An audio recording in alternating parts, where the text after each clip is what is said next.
Zin ama tu phung tingin pha di pitawe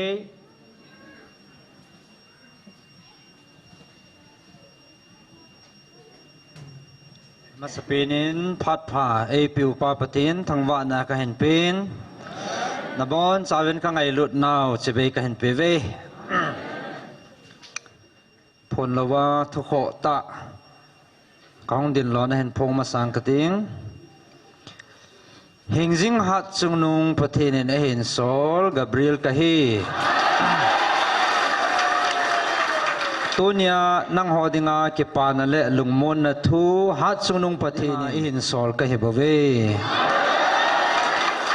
zinga ko nisagi ni ting le atasan ho buildinga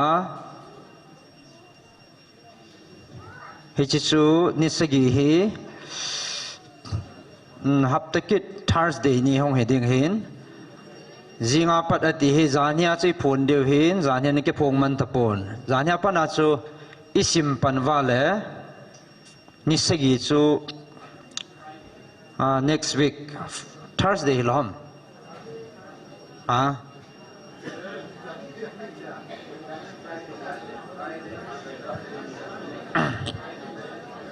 ai tanin simobo Friday Thursday ai tan sim to te zani se dia de zan 8 na 8 9 10 11 12 13 14 date 14 ni de date 14 si ti ni tuam Thursday kichi ta jana Thursday next week jing hap ta sunga Thursday ni punga le thu phonum dinga he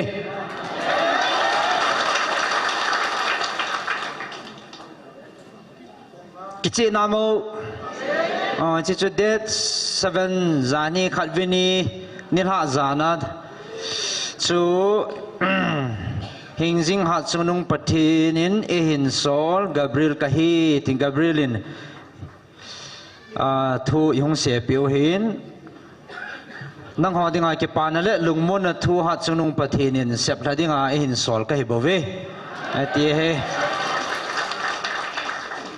khutile date 14 Thursday jing hapta henna 11 2024 nilha lang punga le thu phonum dinga he ti chu ani ki melchi so ke hitin he sa thei chani he sa pan ke theu he tai media lang hon zong post na thi ten post 17 taw na ta thuin anagal do jing hoitin ta le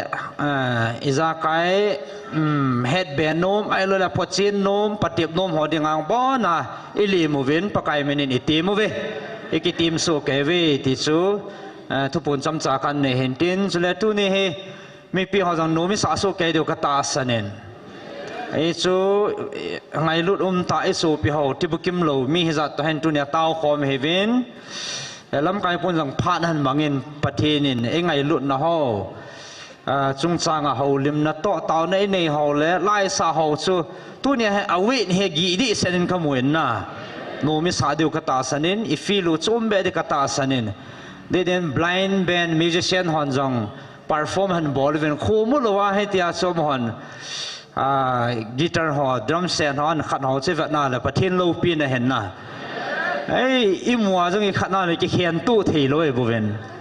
na mo kho khat cha khumum loi bo ven na he chan ge am hon jong ki zilwa pon tho ta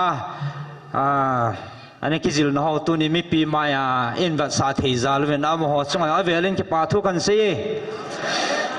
abana he kitian na dinga hin tibukim lo ha ko na he chong thanom ta lunglu ta panen la wa innovate pi divin na bon chawin kan te me ke phat chan chutan te ke pa e na bon chawin pathian pathe na bo han